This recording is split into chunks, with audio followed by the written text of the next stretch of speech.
Hi there, friends. It's so good to be able to share with you today on the Lifeline Word, a message that can really change your life. So stay tuned, pay attention, and don't miss what's coming up.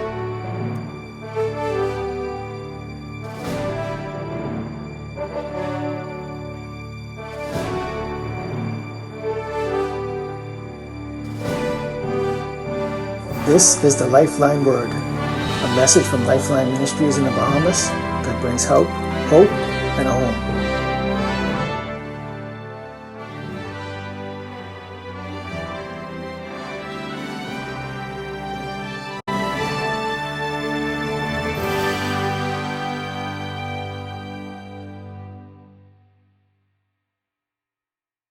Right, you're watching the video. It's a nice video. It's an uplifting video. It teaches me to always hold the faith. Always have faith in God. God open the doors for you and no man can open. And that's what I love about the video boss. So it's a nice inspirational video. I love that it teaches you to get back up when you're on the ground. Just get back up and don't ever give up. Because God has it. God has the last say in everything. Well, one of the things that I'd like to talk to you about today is this whole idea of breaking chains. I mentioned last time that in a new year you need a new attitude, new mindset, set new goals so that you can get new results. The worst thing that you can do is to continue to practice those habits that you've been practicing for a lifetime, things that you've been involved in that have kept you tied into a behavior and a thought process and a response a syndrome that has caused you to not achieve good results. Too many people have put themselves into prisons of their own making. And the most damning, the most dismal, the most destructive element of being in a prison is one that you have made yourself. And the thing that is very, very difficult to break out of is something that you created. Now, during slavery, slaves were enslaved by others. But the worst kind of slavery is that 400 years later, there are people whose mentality is still toward that of the slave and have not broken out of it. Until you decide to break out of those chains and break out of that prison, you will continue to be in bondage to habits. And that's what we want to talk about today. How do you get rid of habits that are very, very hard to break? Now, there are physical habits, there are emotional habits, response patterns, there are those disassociative patterns that we develop over years. Well, our text today comes from John chapter 5. It has to do with a man who had been lame practically for most of his life, if not all of his life. We are told that he had been sitting and reclining on the edge of a pool, on the porch of a pool that had 5 porches around it on this house, in which on these colonnades sat a number of sick, impotent people. He literally lived around sick people. Imagine, someone had to take him down there every day, pick him up, bring him home. And the reason they were there was because they thought that once a year an angel would come down and disturb the water in the pool, and whoever was the first one in would get healed. That was the myth. It's not proven that that actually happened, but that's what people believed happened. And that's the first thing you've got to understand, that you can be in a prison created by someone else's narrative. Someone else is spinning the narrative for your life. That can put you into a response syndrome that is totally negative. Well, the story goes on to say that Jesus comes along. Jesus knows that the man had been there for a long time, and the first thing Jesus said to him is, "Do you want to be made well?" The man says, "Well, I don't have anybody to put me in the pool." Jesus says, "Rise, take up your bed and walk." And so the man rose, took up his bed, and he walked. Later on, Jesus saw, well, the day that Jesus healed him was a Sabbath day. And of course, the religious people were concerned about images. You're not supposed to carry your bed on the Sabbath. And they were criticizing him for carrying his bed, and Jesus told me, he healed me, and he told me to take up my bed and walk.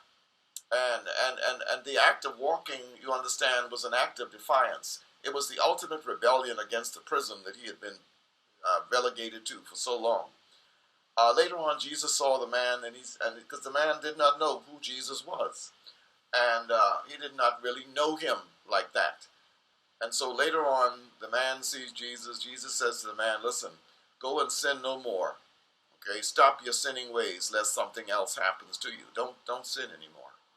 And the man went his way. We will return to today's message in just a moment after this musical message. Jesus is the answer for the world today. Above him is no other. Jesus is the way. Oh, Jesus is the answer for the world today. Above him is no other. Jesus is the way. One more time. Jesus is the answer for the world today.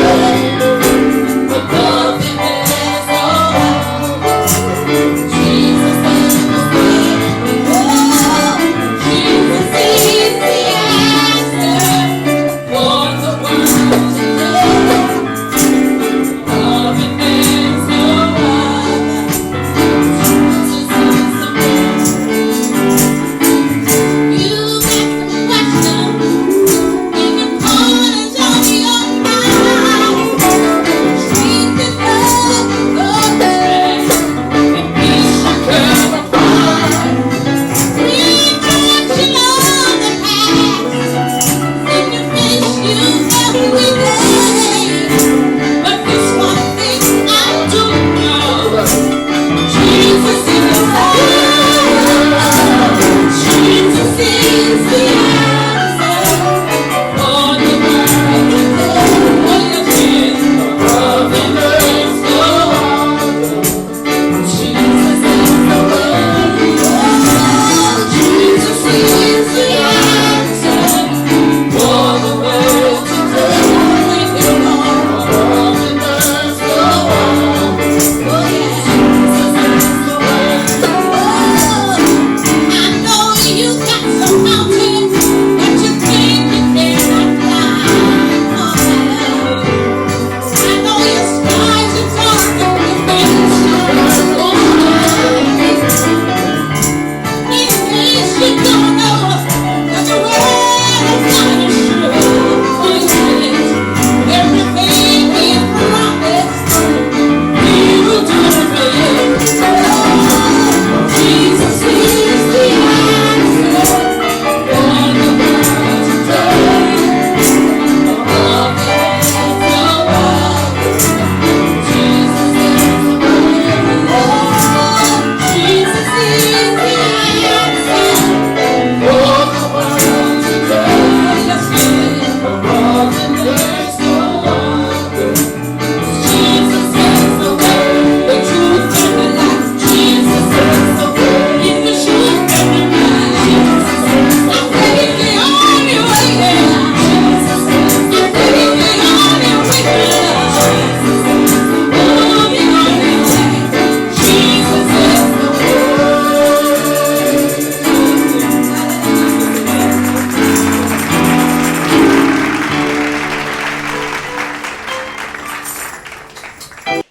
Well, here's what we take away from the story is very interesting. Many people end up getting into a prison, a sickness of the mind and heart and soul that comes about because they themselves believe it. The first thing the man had to come to terms with was a desire to be well. Look, whatever your issue is today, you have to come to a place where you you can decide that you want to be better. You want to get better. You want to be your best self. You have to decide that it is possible to break these chains. As long as you don't think chains can be broken, they'll be there. I talk to sick people all the time. And they tell you about, their arthritis or their headache or the sugar issue or the blood issue or some other illness that they can't get rid of. And they complain about it so much so that they claim it. They literally accept it as if it's normal. That it's normal. Hey, I'm 70 years old. I'm supposed to be sick. No, not necessarily. Sickness comes, but sickness does not have to be a way of life. It's one thing for your body to be sick, but it's another thing for your mind to be debilitated. It's another thing for your mind to go back into a prison that you create, and you reinforce it every day by saying, I can't do any better. You see drug addicts all the time. I counsel with people who use drugs, and often as a substance use counselor and therapist, I run into people who say, I just can't do any better, man. When I get the need for the weed, I gotta have it, or the crack. I gotta smoke it, I gotta sniff it, I gotta snort it. I need the pipe. And what they don't understand is that no, you were not made with a pipe. You were not born with weed in your mouth. You were not born sucking out of a bottle of liquor. You have made yourself into what you are by accepting the limitations that others have on them. And because others are sitting around the pool waiting, doing nothing. Imagine sitting around doing nothing all day. And the man had been sick for 38 years. I mean, that's 40 years is like a generation. Well, first thing he had to do, Jesus said, look, do you want to be made well? You have to have a desire. And that's why Jesus begins with desire. You must understand what desire is. It's the thing that you want more than you want anything else. You have to want the right thing rather than winning the argument. You want to be right rather than look right or sound right. You want to be right with God. It's the lifestyle that God approves of. When you come to the place where you can accept a lifestyle that God blesses, then you're on your way to delivery. So the second thing was understand that he'd been sitting around this place with people. He had become dependent. He said to Jesus, he says, I want to get healed, but I every time I try to get into the pool, there's nobody to put me in. Somebody else gets in before me. Well, it's a no-win situation. He has literally painted himself into a no-win scenario. How many people have painted themselves into a situation they can't win? They can't. They're in a bad marriage. They feel they can't leave because of the children. They can't leave because there's no one to look after them. They can't leave because, in spite of the fact that they're being abused every day, they feel like it won't look good if I stay in there, if I leave, because again of religious repression. And so the delusion continues because they continue to believe that dependency is the only way out. Listen, you do not have to be dependent on somebody all your life. Do what you can do for yourself. Others may help, but helping is a moment in time. Help does not have to become a way of life. Help is a moment in time. You must learn to help someone else.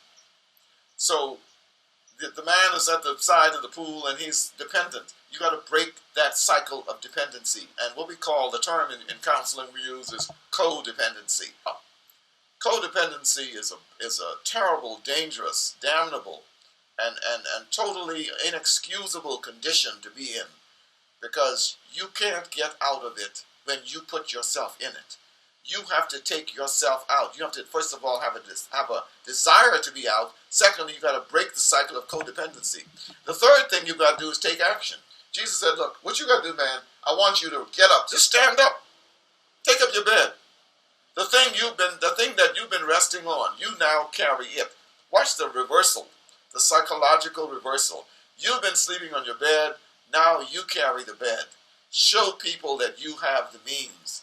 You're not really sick. It's your mind. You just don't believe you can do any better.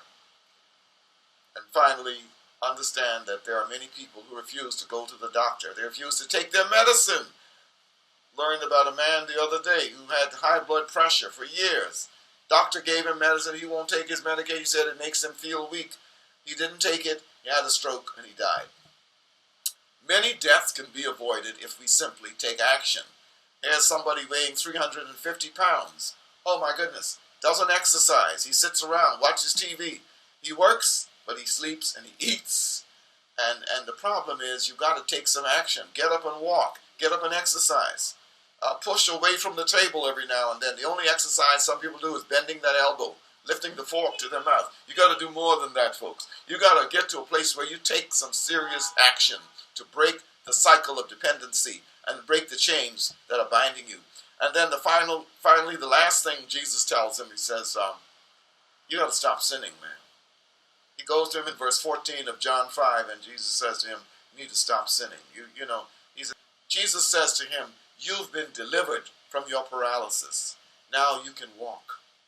And the man is able to walk. We don't know what caused his paralysis. We don't know what caused him to be sick for all those years. But he was so dependent, he was going to spend the rest of his life simply being dependent on people. How many people do you know who are like that? They spend all their lives in a state of bondage. They spend all their lives depending on someone else to lift them up, someone to carry them, someone to talk to them, someone to be there for them, instead of going out and making friends and making new friends. Look, if your old friends won't talk to you, make some new friends. If the pandemic has caused you to be sidelined and out of a job and in your home all the time, listen, then get on the phone. You have a cell phone, make new friends, call people, talk to people, open up, let them know, and let people see your strengths. Let them see that you have ability.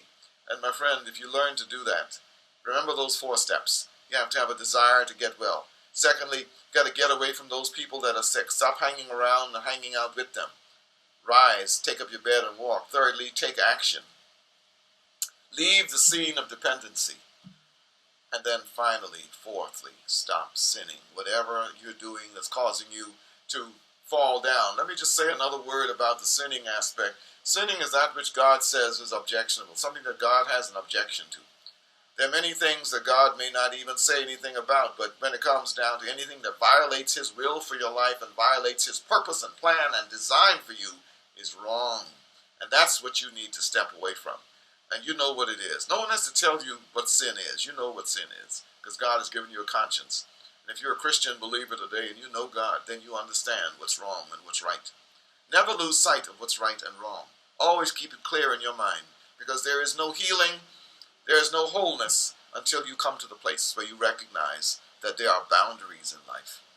And the boundaries are set there to protect us as well as to keep others from injuring us. I pray today that you will be helped, that you will decide to make a difference, that you will take a step toward wholeness, that you will move in your life toward the realization that you can be better, that you can break those chains, that you can get rid of those habits, and you can get out of that prison. May God bless you. May God help you today. Amen. Friends, if we can help you today in any way, maybe your family issues have become burdensome, maybe you're in a relationship that's bad. If you need help today, contact us. The Lifeline Church family, the Lifeline crew is able to help you.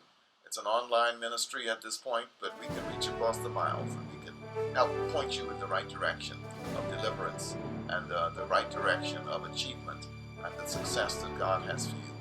And so particularly those that are facing sickness and illness of any kind, loss, and the bereavement of many loss of loved ones, just know that God can help you today.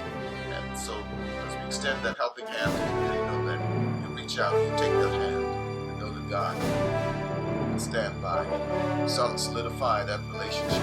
God will bless that action. You need to take action. Please do so today. And friends, if you'd like to be a Lifeline partner with us, contact us at the information below. If you'd like to support the ministry, if you'd like to just send a word of encouragement or make prayer requests, please contact us. Let us know. We'll be more than happy to hear from you.